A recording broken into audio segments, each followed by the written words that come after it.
Olá, pessoal! Antes de começar esse episódio, a gente tá passando aqui para deixar um recado. E eu queria falar com você, que mais do que empreender, está querendo mudar de vida. Com a franquia Kumon, você gera um impacto positivo na sociedade e na vida de milhares de alunos, enquanto investe em um negócio consolidado, premiado e rentável. Esse é um negócio muito especial para mim, porque eu já fui aluna Kumon e eu sei exatamente o poder transformador que ele proporciona. O Kumon é um método que, além de incentivar o estudo, desenvolve habilidades essenciais para a vida, fortalecendo o potencial de aprendizado de cada criança. Aqui, o franqueado não é só um empreendedor, é um orientador que tem ao seu lado todo o suporte da maior franquia de educação do país, desde o treinamento antes da abertura até a inauguração e a operação do dia a dia. Essa é uma ótima oportunidade de conquistar retorno pessoal e financeiro com resultados mundialmente comprovados e um investimento inicial acessível. Já são mais de 1.500 unidades espalhadas por todos os estados do Brasil e a próxima pode ser sua. Se você é apaixonado, quer empreender com propósito e construir um futuro promissor por meio da educação, acesse agora kumon.com.br/franquia ou escaneie o QR Code aqui na tela para uma reunião de apresentação com os consultores. Mude a sua vida e abra já a sua franquia Kumon. Agora fiquem com esse episódio super especial. Até já!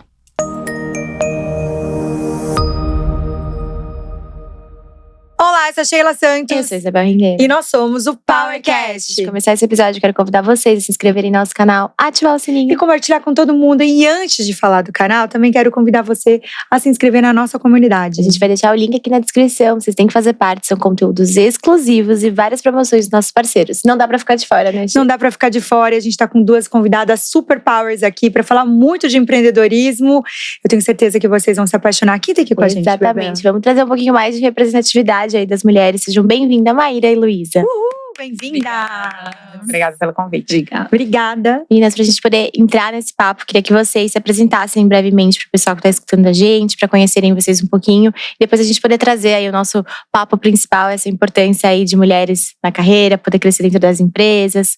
A gente poder dar uma força aí, aproveitar que nós somos o maior canal de empreendedorismo com mulheres à frente. Uhul! Maravilhoso. E agora, eu nessa versão mamãe com mães também, pra falar como que tá Exatamente. junto tudo isso no dia a dia também. Vou adorar as dicas. Bora. Com certeza. Bora.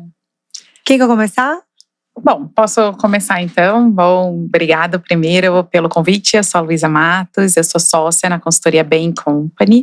Nós somos uma consultoria estratégica, então a gente trabalha com muitos CEOs, conselhos, em apoiar, construir, né, estratégias de crescimento, estratégias de talento, né, e como que as organizações podem estar preparadas para o futuro. Então, não tem como falar sobre esse tema sem falar sobre diversidade, né, sobre como as organizações se beneficiam realmente em ter o seu pool de talentos mais representativo possível, não apenas porque é a coisa certa a se fazer, mas também porque isso traz valor para o negócio. Então essa é um pouco da minha trajetória. Eu sou mãe, então tenho 2 filhos, a Cecília de 5, o Daniel de 8 meses. Então, ao longo desse processo também de chegar a uma posição, né, de sociedade, que é bastante empreendedor por si só, também fui lidando com os meus próprios desafios pessoais e fui tentando pensar como que eu podia deixar isso mais estruturado para as mulheres que viriam depois de mim, né? E obviamente também depois que a gente é mãe, essa chavinha muda, né? E para a nossa próxima geração. Então, me emaranhei nesse processo de estudar mais sobre o tema também, trazer mais fatos e dados sobre isso. Então, acho que vai ser uma troca bem legal hoje. Que fantástico. Prazer. Estou muito contente de estar aqui. Obrigada pelo convite. Obrigada. Queria me solidarizar com você, porque eu sei exatamente o que é trabalhar, liderar uma empresa e ainda ter 2 crianças pequenas em casa. Eu sou mãe do Tom e do Bruno, eles já cresceram um pouquinho, então estão com 6 e 9. Outros tipos de problema, mas eu consigo dormir uma noite inteira, o que já é uma grande vantagem. Eu sou cofundadora da Finkeva, que é uma consultoria que apoia as empresas na promoção da equidade de gênero. Então, a gente ajuda a trazer mulheres, a formar mulheres, a fomentar a carreira de mulheres e a trazer mais mulheres para a liderança, por exemplo. A gente faz muitos trabalhos de formação de comunidade feminina, de enfrentamento ao assédio sexual e moral. Então, a gente está aí amparando as empresas tanto culturalmente, no tipo de atitude que eles podem esperar dos funcionários e fomentar entre os funcionários, mas também de criar estruturas dentro da empresa para essa promoção. Plano de carreira, canais de denúncia e códigos de ética e de conduta que incluam as questões de gênero, políticas para parentalidade, não só maternidade, porque os homens também têm que vir nessa conversa. Então, a gente está aí há 10 anos trabalhando com as empresas para tentar empurrar, né, essa pauta dentro desses ambientes, não só os corporativos, mas na operação também. A gente estava conversando aqui antes de começar que a gente tem focado muito na experiência e na necessidade de olhar para a equidade de gênero entre mulheres da operação, por exemplo. Mulheres que estão nas fábricas, nas minas, nas usinas, mulheres que estão ali presentes porque já é uma realidade, mas elas não têm suas necessidades sequer entendidas pelas empresas. Então é isso que a gente faz. Que legal. Gente, o papo vai ser incrível, né? Até porque, eu vou falar até por, assim, experiência pessoal minha e da Bebel, a gente que circula muito, né, nesse universo do empreendedorismo, muitas das vezes que a gente chega em reuniões ou eventos, é muito masculinizado ainda. E, inclusive, a gente estava há pouco tempo numa premiação que era assim, todos os líderes e CEOs, founders, eram homens.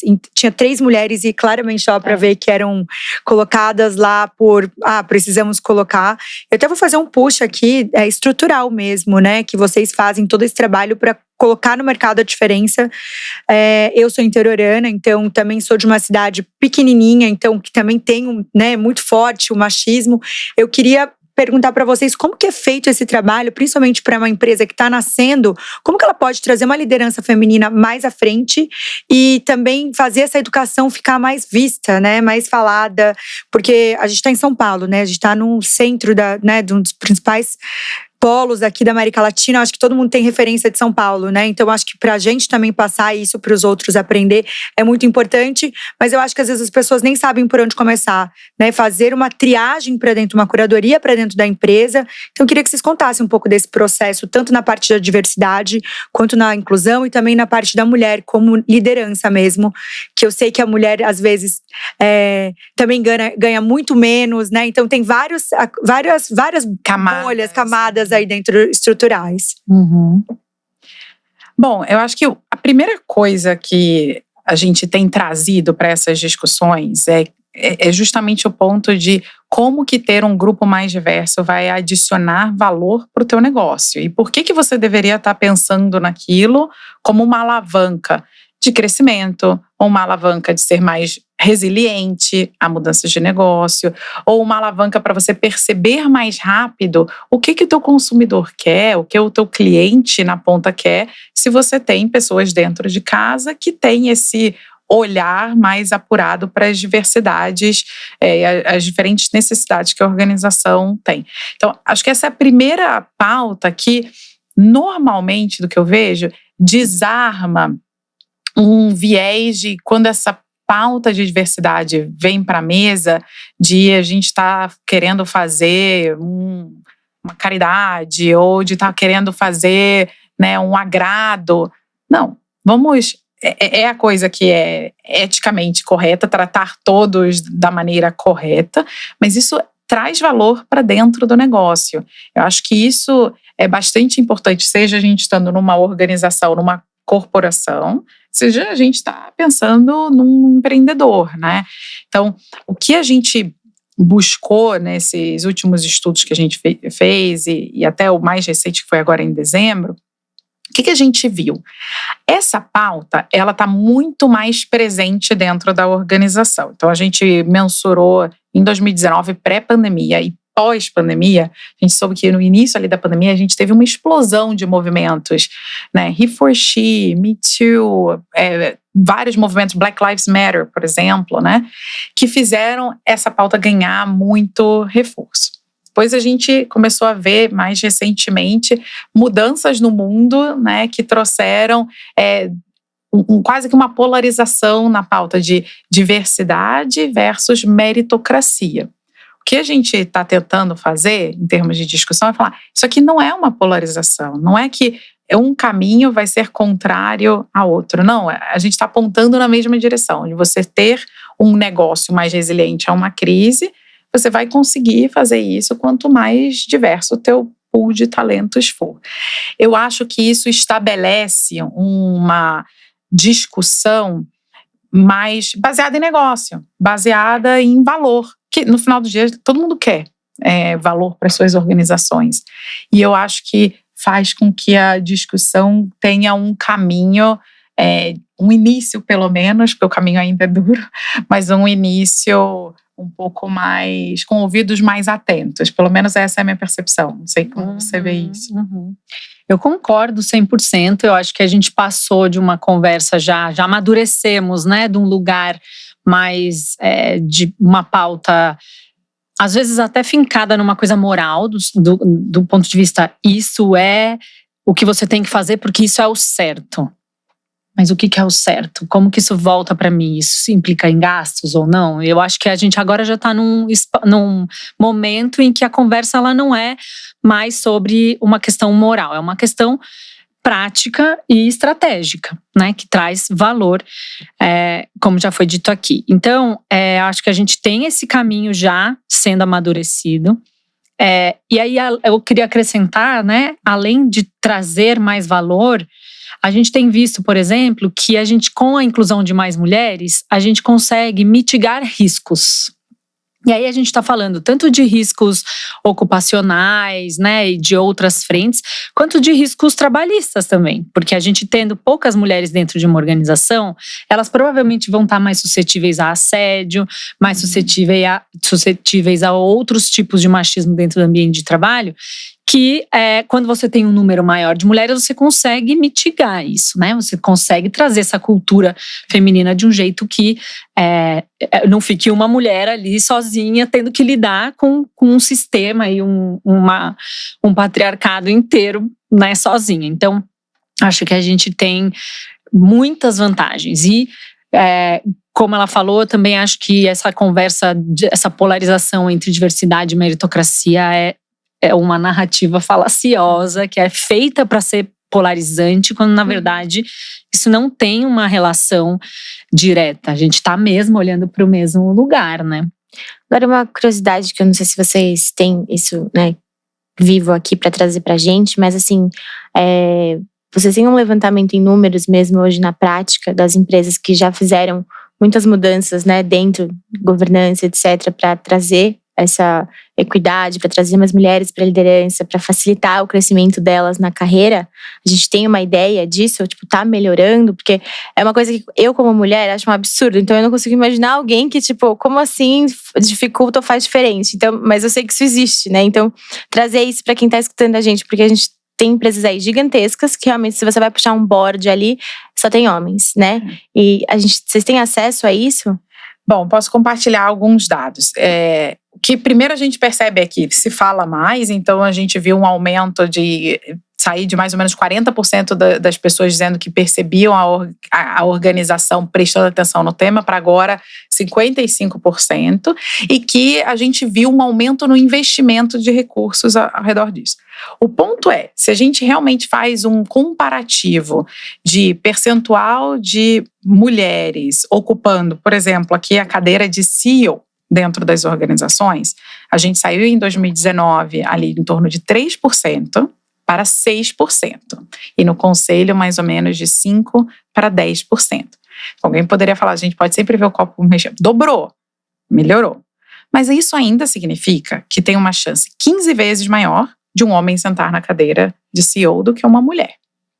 Então a gente tem muito espaço, né, para avançar. E por que eu estou centrando até nesse recorte, né?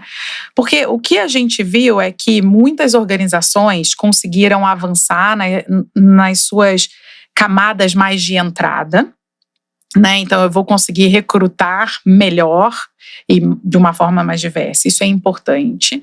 Mas o que a gente vê é que ao longo do tempo, essa possibilidade dessa mulher progredir na carreira, ocupar uma posição de uma média gerência, de uma gerência executiva, chegar até uma posição, né, de ser uma candidata a sentar na cadeira de CEO, isso vai erodindo com o tempo, né? E o que a gente conseguiu comprovar com os nossos dados é que não é uma questão que a mulher não tem essa ambição.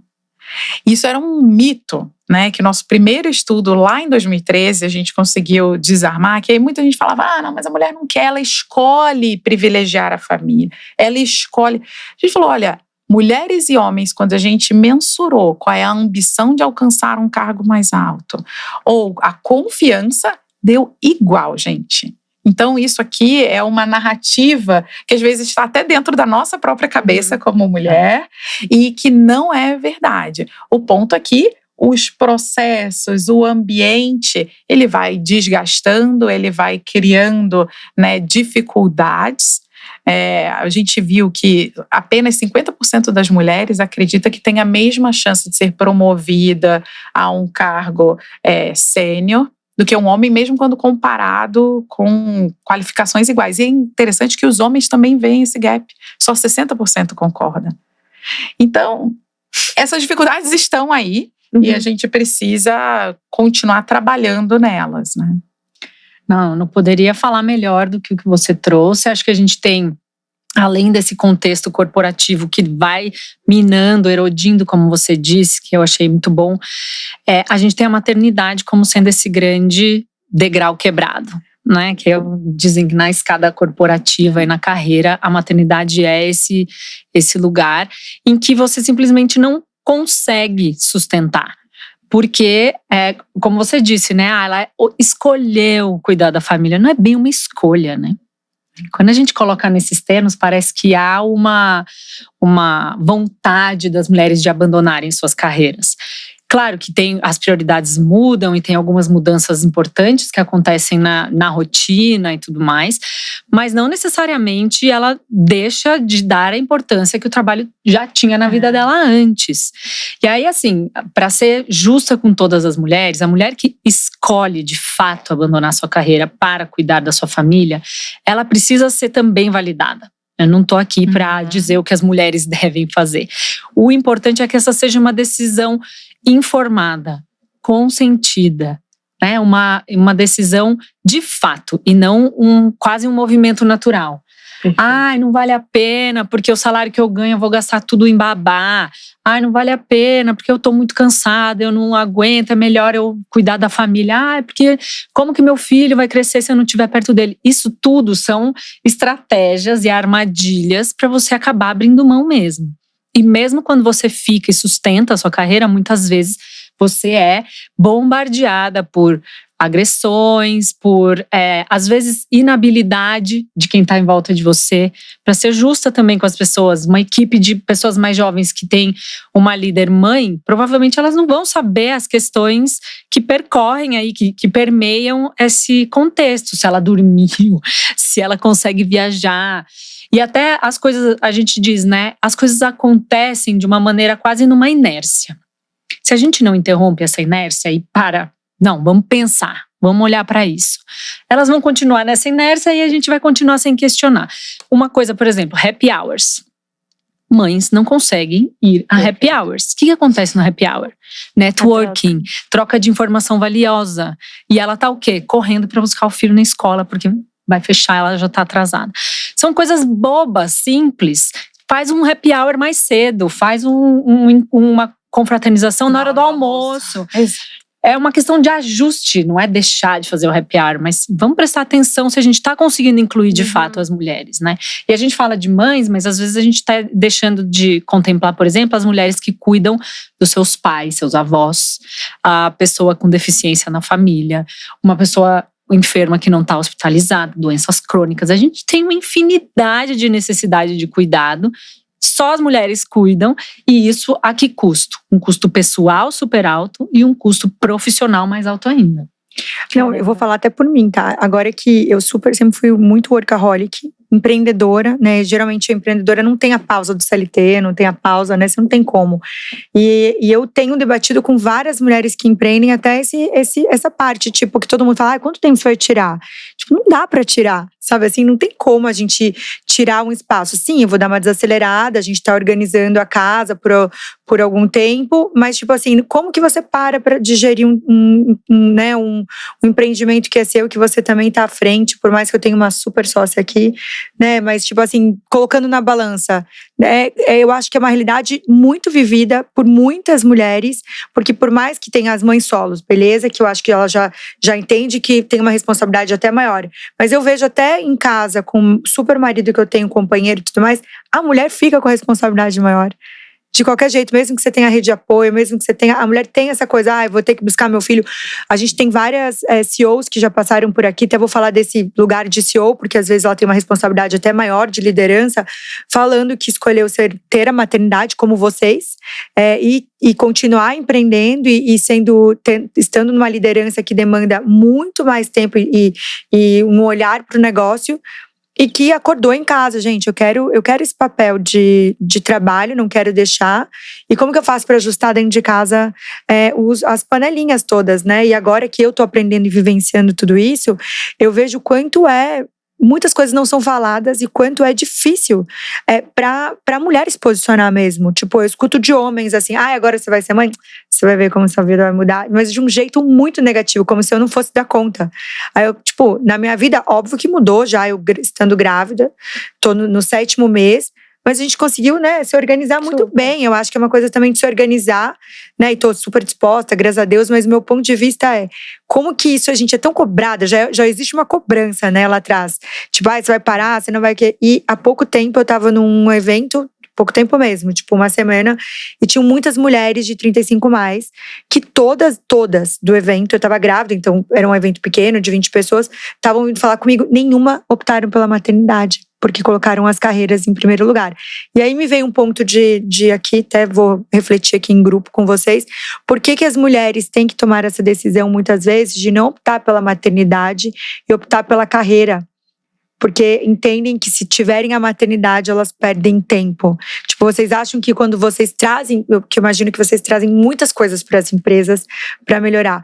Como que vocês conseguem ajustar isso para se tornar mais fácil também? Vou até falar uma coisa que não é nem opção, né? Volto naquilo que você falou. Às vezes ela nem optou. Ela teve que seguir a carreira e não olhou para essa coisa da maternidade. Tipo, foi nenhuma escolha. Passou o tempo. A gente tem muitas mulheres que não podem, de fato, abrir mão de suas carreiras, porque hoje em dia… Quem consegue sustentar um lar com um salário só é extremamente privilegiado. É bizarro. Então, São Paulo, assim, para morar em São Paulo, então, colégio. em qualquer lugar, gente. Mas São Paulo, assim, você vai ver o negócio de aluguel para comprar apartamento, é uma coisa Absurdo. absurda. Mas eu tenho uma má notícia, que a conta não fecha mesmo. Do jeito que o mundo do trabalho está organizado e do jeito que a distribuição do cuidado está organizada na nossa sociedade, a conta não fecha. A gente fez um estudo em 2023 e a gente descobriu, que chama Esgotadas, e a gente descobriu que metade das mulheres brasileiras tem algum transtorno de ansiedade ou depressão diagnosticados, fora os que não têm diagnóstico. A gente está pagando com a nossa saúde mental. E com a nossa saúde física, muitas vezes, porque a gente vai se deixando em 5º, 10º plano, dentre todas as demandas. Do jeito que a sociedade se estrutura, hoje, a mulher… ela tem que dar conta de muito mais coisa do que um ser humano consegue. Mesmo com tecnologia, mesmo com ajuda. Quem consegue é extremamente privilegiado porque tem uma rede de ajuda paga e aí consegue ter um pouco mais de equilíbrio. Mas isso é a realidade de pouquíssimas mulheres de verdade, principalmente empreendedoras, né? Quando a gente está falando de pequenos e médios negócios, a gente está falando de uma dedicação ali enorme para o negócio. É um filho, né, também o negócio, não deixa de ser, né? Exato. E o que a gente viu, de fato, em números, né, que as mulheres sêniores, quando a gente pede para elas ranquearem quais são os fatores que dão mais confiança nesse processo de ocupar essa cadeira, a questão da rede de apoio para conciliar a vida pessoal com profissional aparece 50% mais forte para a mulher do que para o homem. Então, eu acho que o ponto aqui, a gente não está falando que as pessoas têm que fazer escolhas A ou a escolha B. O que nos surpreende, eu acho que isso um pouco a gente tenta trazer de novo com os dados, fala, mas por que isso não aparece para os homens? Ou como é que a gente pode garantir que os processos das organizações olhem para isso e reconheçam que é essa realidade. Se o dado está ali, como é que a gente pode fazer um retorno da licença maternidade melhor? Ou como a gente não deveria estabelecer, por exemplo, uma licença parental ou equitativa, onde a gente coloca homens e mulheres com os mesmos 4 ou 6 meses de licença.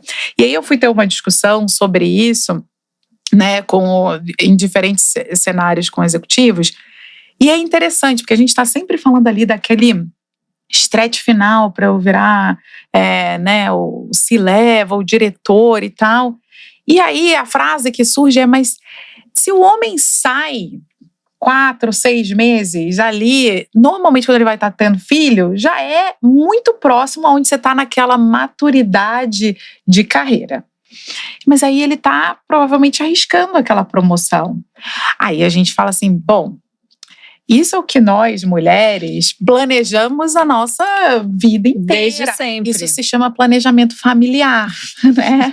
A gente tem que parar para pensar muitas vezes qual é o momento certo de ter aquele filho, como que a gente vai conciliar, como que aquela ansiedade de, poxa, será que eu estou numa empresa que o meu cargo vai ser ocupado por alguém e na hora que eu voltar, será que eu vou ter a oportunidade?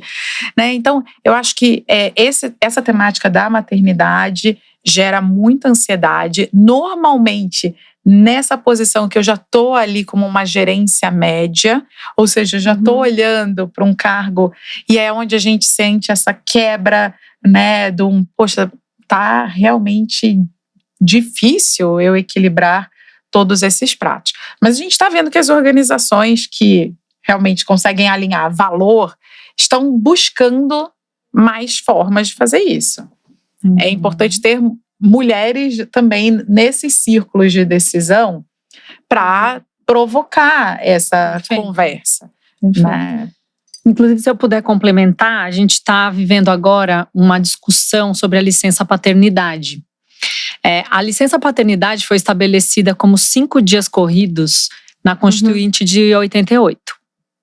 E aí a proposta era, lá em 88, eles propuseram que a gente voltasse a discutir isso futuramente. Então, por enquanto, em caráter provisório, essa licença vai ser de 5 dias corridos e depois a gente delibera sobre isso. Isso nunca aconteceu. Agora, o STF botou um prazo que até metade desse ano a gente vai ter que regulamentar oficialmente na Constituição a licença paternidade. E aí, essa pauta virou uma briga. Existe uma ala que diz que o homem não tem que cuidar, existe uma ala que diz que vai custar caro, existe uma ala de pessoas cobrando e exigindo sim. A verdade é que a licença, seja ela maternidade ou paternidade, ela não é bem vista. Nem por quem tem filhos, geralmente os homens, nem por quem não tem. E aí a gente está numa briga, que a gente também tem uma ONG, né, uma organização que faz esse tipo de trabalho, porque, assim, no melhor dos cenários, a gente vai conseguir 15 dias. Caraca. E aí, assim, gente, em 15 dias, esse bebê nasce, essa mãe precisa de cuidado, essa criança precisa de cuidado. Em 15 dias, você não consegue nem mostrar para o homem o tamanho do trabalho que está implicado ali. Não. Então, ele nunca vai conseguir entender a mulher que ficou em casa o dia inteiro com as crianças, por que ela tá exausta. A gente escuta muito, né? Mas você ficou em casa o dia inteiro, você tá reclamando do quê? Porque ele nunca ficou, ele não sabe.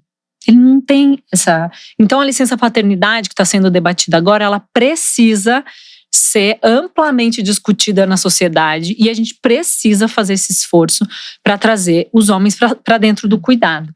E como essas empresas um pouco mais, né, com um pouco mais de estrutura e mais alinhada nos valores, já tem a oferta de licença paternidade, às vezes de 1 mês, 4 meses, os homens não tiram. Ou eles tiram para fazer um MBA, um curso, uma especialização. Então, isso só confirma de que o mundo do trabalho não aceita o cuidado. O mundo do trabalho não está adaptado para, inclusive, receber a próxima geração de trabalhadores. Porque se as mulheres não tiverem filhos, como que vai ser? Como que o negócio dele vai se sustentar? Mas é uma visão de longo prazo que ninguém alcança. Então ainda é um super tema. E aí a gente precisa debater isso. Não, e eu acho que trazer o homem para essa discussão, né? Então, lá dentro da BEM, a gente fez a licença parental equitativa, 6 meses. E foi interessante porque a gente foi fazer essas conversas. Teve a primeira leva dos homens que tirou. E a gente botou eles para conversarem com eles sobre qual foi o benefício daquilo.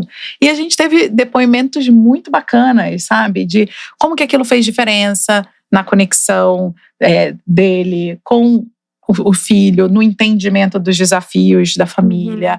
Até em como, né? A gente fala muito que como mãe, a gente também se redefine como profissional. A gente pensa como que a gente prioriza as coisas, a gente tenta ser muito mais assertiva, porque o tempo que nos tem, a gente tem uma perspectiva diferente. Será que aquilo agrega valor? Então, se agrega valor, vou fazer, vou me dedicar. Se aquilo não agrega valor, vou... E os homens também percebendo esse processo. Então, eu acho que é importante a gente também pensar, esse processo é um processo longo, e que se é também só uma bandeira, por uma falta de palavra melhor, feminina dentro das organizações, ou da mulher dentro das organizações, a gente vai demorar mais. O ponto é como que a gente identifica os aliados nesse processo, os aliados dentro das corporações. O conselho, por exemplo, de administração dentro das empresas, a gente tem falado cada vez mais que a pauta sucessória é uma pauta que, por definição, é uma pauta que senta normalmente no conselho das organizações. O conselho ele tem que definir quem é o próximo a ocupar a posição de um CEO. E aí, o conselho vai começar a exigir que tenha entre a lista dos 3 candidatos ou 4 candidatos 2 mulheres? Né? Ou não? Como que a gente vai fazer? Porque essa é a pauta que a gente vai conseguir também fazer isso um pouco mais de cima para baixo. Porque se a gente ficar só tentando de quem está ali entrando, você também já se desgasta, porque você tem o seu trabalho, você tem a sua vida pessoal e você ainda tem que carregar a bandeira de todas as mulheres. Concordo. Agora eu tenho um ponto, porque claro, a gente está falando isso falando do mundo corporativo, mas não tem como isso estar separado dessa questão estrutural da sociedade, né? Por mais até que você tenha falado assim, é um mito, a mulher não... falar que a mulher não se sente pertencente a estar naquele cargo e tudo mais, acho que isso sim ainda acontece, talvez não tanto quanto a gente imagina, porque para mim, na minha cabeça, isso aconteceria muito. Mas como que a gente pode também fazer uma iniciativa de trazer isso para a sociedade se reeducar, digamos assim? Porque foi o que você falou, a empresa dá lá uma natura da vida, dá lá 4 meses de licença para o pai. Mas ele não pega por quê? Porque para ele já não faz diferença ajudar a mulher em casa, por exemplo, né? Não sei se eu consegui voltar ali. Não, mas é a própria divisão sexual do trabalho, né?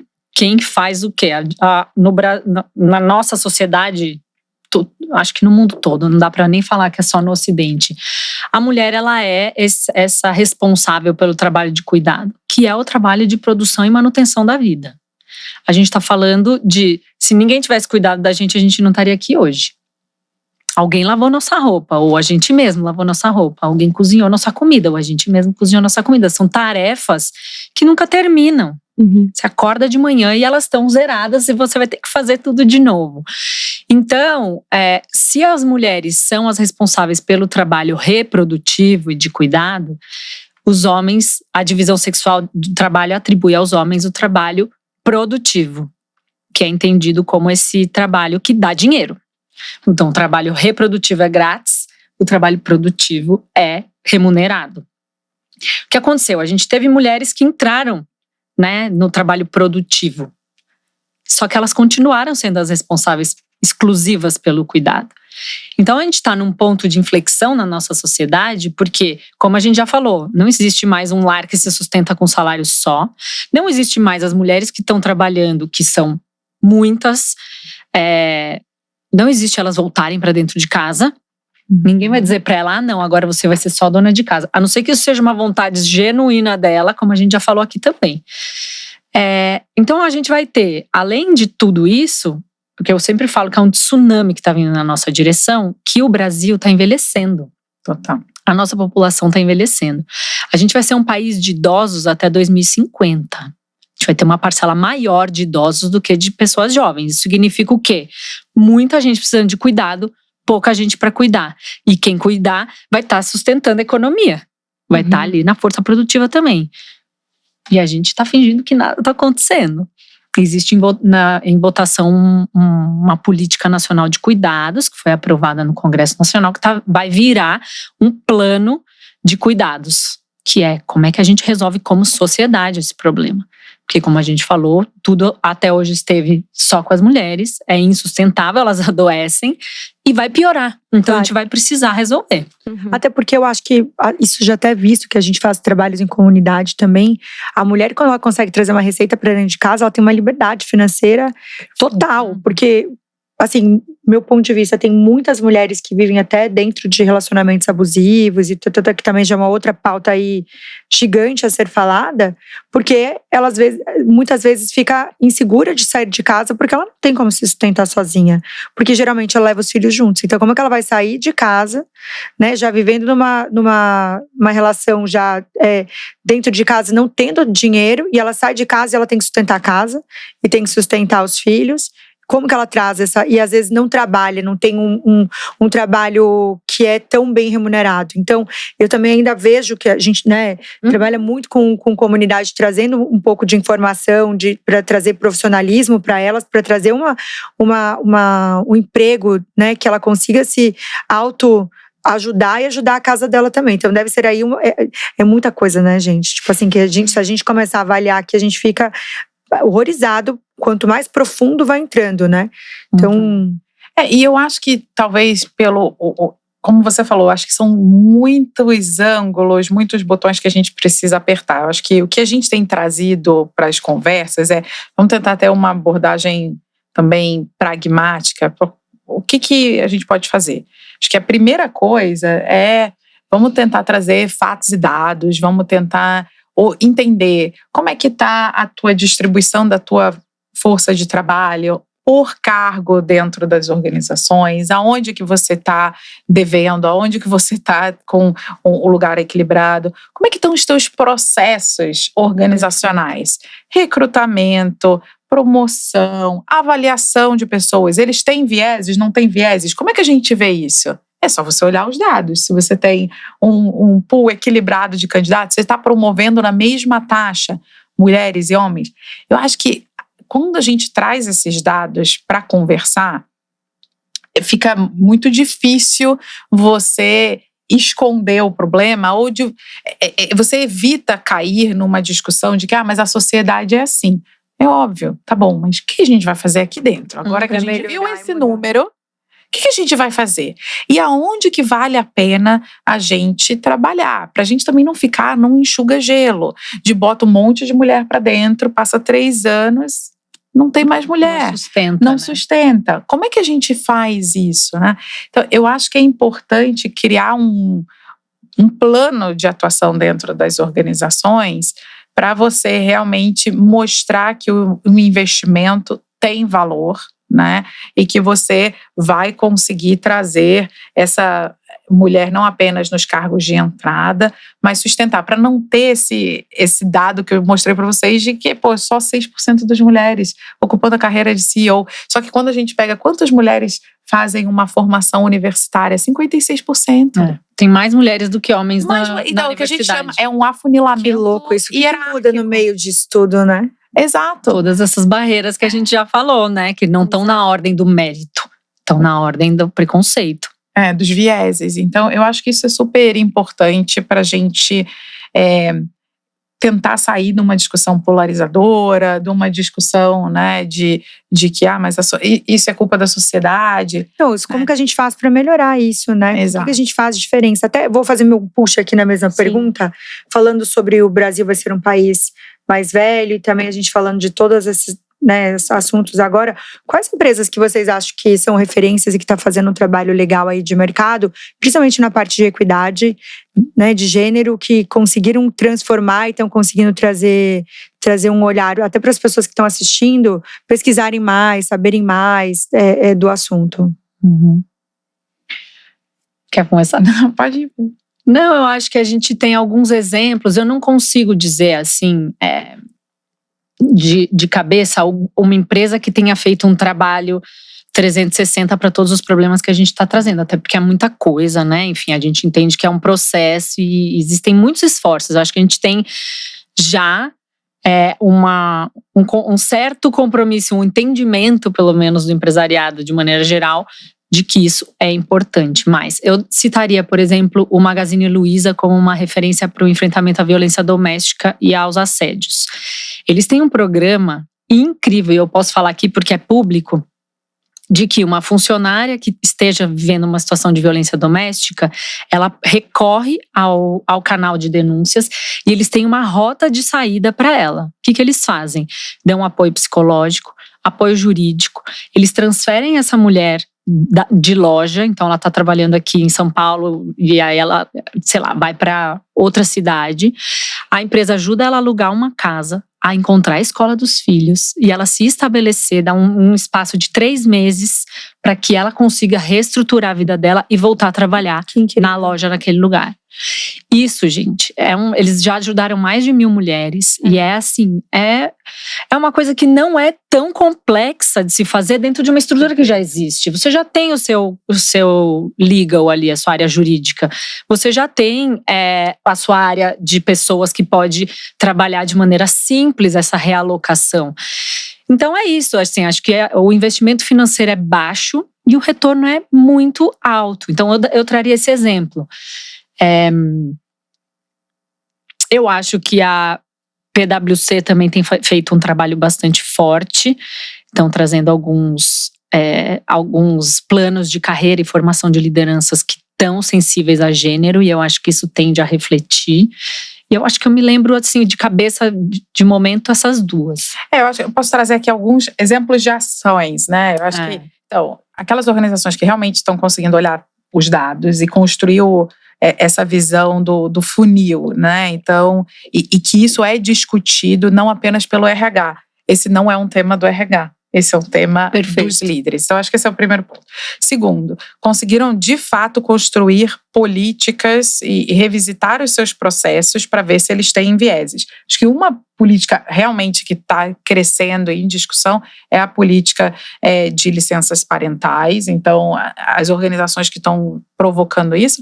Mas eu acho que tem várias outras questões de processos mais inclusivos, de seleção, né, de avaliação, como você montar comitês de avaliação que tenham uma representatividade. A gente é natural do ser humano. O ser humano, ele sempre ele avalia melhor quem é mais parecido com ele, porque ele está se olhando num espelho. E isso vai acontecer com mulheres avaliando mulheres também.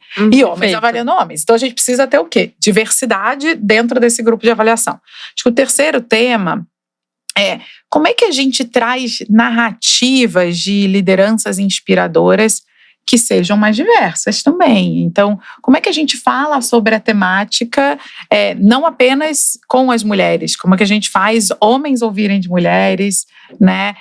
Como que é essa trajetória. Então, uma comunicação que seja realmente mais inclusiva, eu diria. E eu acho que o tema da corresponsabilização. Eu acho que a gente fala muito de como é que a gente ajuda ela, por ela. Não, a gente está fazendo isso também por nós. Perfeito. Né? Porque senão a gente fica muito numa visão de que ela precisa disso. Aí cai no assistencialismo, né, que você falou. Pois é, né? E o que ela pode fazer? Não, a gente tem que fazer, isso aqui é o que nós como organização precisamos fazer. Eu acho que isso também complementa um ângulo. E, de novo, acho que não tem realmente bala de prata. É muito difícil ver uma organização que esteja fazendo tudo isso, né? E cada organização tem que entender qual vai fazer mais diferença naquele momento, né? E começar a partir daí. Eu acho que esse é o ponto. Perfeito. E hoje eu tô a garota das leis, eu não costumo ser essa pessoa. Mas a gente tem sancionada desde 2021 uma lei que obriga as empresas a instituírem um canal de denúncia e fazer formações contra assédio sexual e moral no trabalho todos os anos. Fantástico. A gente entrevistou uma empresa que fez esse trabalho, sim, né? Uhum. Inclusive, eu tenho notado que nos restaurantes tem muito isso.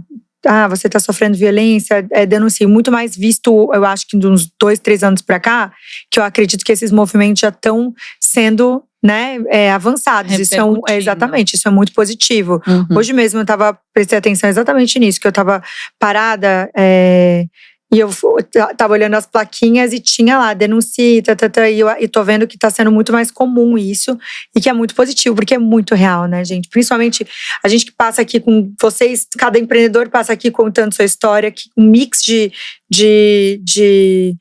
empresas mesmo, de segmentos, e a gente fala muito no ambiente também de finanças, né? Que é um ambiente muito, muito, muito masculino, engenharia, né? Tem vários setores aí que são, e que a própria mulher, ela tem um assédio, e às vezes um assédio velado, né? Que às vezes ela tá sendo assediada, e ela tipo assim, como que eu faço isso para me organizar? O medo de expor e também sendo prejudicada, para não ser replicado em outros lugares. Então, assim, são pautas que a gente tá falando hoje que são muito sérias e que tem que ser falado, porque às vezes as pessoas passam por aquilo e nem percebem, né? Muitas vezes. É normalizado, né? É normalizado. Não, e eu acho que a gente está falando do assédio sexual, moral, né? E esse ponto que você falou do velado é interessante, porque a gente percebeu pela nossa pesquisa que as mulheres em posições de liderança têm 2 vezes mais chances de serem taxadas como assertivas, agressivas do que um homem.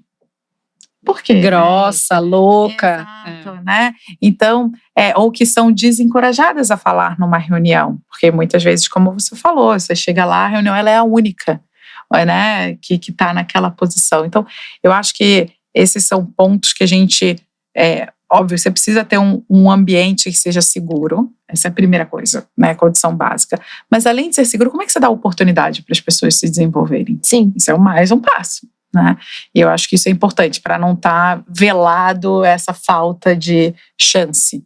Né? Não, e ela ser validada, né? Porque às vezes a pessoa já tem toda a insegurança de contar, de toda a insegurança de fazer. E aí, se ela fala e as pessoas não dão importância para a fala dela, como que ela faz? Como que ela realmente, até ela enxerga o ambiente dela de vivência, porque depois que ela passa por isso, como que ela consegue se manter lá? Ou acreditar que alguém vai fazer alguma coisa, né? Porque ela tem Às que se vezes sentir muito segura. É pior do que isso, porque isso se volta contra ela. Como se ela estivesse tentando passar a perna, usando isso para se promover. Ou então como se ela tivesse inventado. Mas você deu a chance. Quem mandou você ir para casa de carona com ele? Quem mandou você ficar até mais tarde no escritório? Você estava pedindo. É mais embaixo ainda, porque a culpa volta para ela. E eu só queria aterrissar um pouquinho na conversa sobre empreendedorismo, porque eu acho que a gente, quando empreende, a gente tem uma chance única de fazer diferente. Uhum. A gente lá na Finkeva somos 2 sócias, mulheres, mães. E a gente está sempre questionando. Esse prazo do mercado é um prazo que acolhem pessoas periféricas que demoram horas para chegar no trabalho. A gente está sempre se desafiando. E eu acho que, como a gente está falando aqui com empreendedores e empreendedoras, acho que é importante a gente tentar estar sempre de olho para não reproduzir as coisas no automático e pensar qual que é o seu jeito de fazer negócio, qual que é o seu jeito de trabalhar e o quanto que isso está impactando as pessoas que trabalham para você, né? Então, a cultura da organização é o pior comportamento que ela tolera. Se você está sendo conivente com assédios, com abusos, com gritos, com exclusões, você está traçando isso como a cultura da sua empresa. Então, a gente sempre, sempre, sempre pode parar e refletir. Isso que eu estou fazendo inclui as mães, inclui as pessoas negras, inclui as pessoas que moram longe, né? Eu convidei essa pessoa para a reunião, ela é uma pessoa júnior que ganha pouco, ela tem uma roupa decente para vir nessa reunião? Eu posso ajudá-la de alguma forma em relação a isso? É esse tipo de coisa que a gente às vezes passa por cima. E aí as pessoas lidam com isso de forma individual, muitas vezes às custas de prejuízos pessoais grandes, né? Sim. Gente, muito legal o papo. Estou muito grata, exato, de vocês estarem aqui presente. Eu acredito que vocês também devem ter curtido horrores, porque tem que ser falado. Exato. Tem que ser falado. Queria pedir para vocês deixarem as redes sociais dos projetos de vocês, quem quiser entrar em contato.